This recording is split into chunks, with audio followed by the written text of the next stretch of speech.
Светота и Македонија се борат со COVID-19 речиси 2 години.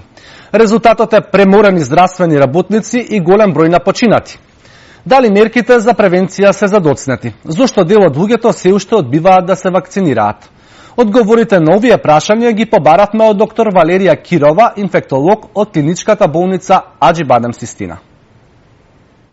Сознанијата за Омикрон, новата варијанта, се дека дава полесни клинички форми и во 40 некаде до 50% се намалени хоспитализациите, што значи дека тежината на клиничката слика е далеку полесна кај заболени лица, но се работи за нов сој кој што многу брзо се шири во популацијата и искрено се надевам до сегашната имунизација, бројката на заштитени лица, како по природен пат со прележување, така и со спроведената комплетна вакцинација, ќе доведе до поголем гард и поголема одбрана на лицата кои ќе дојдат во контакт.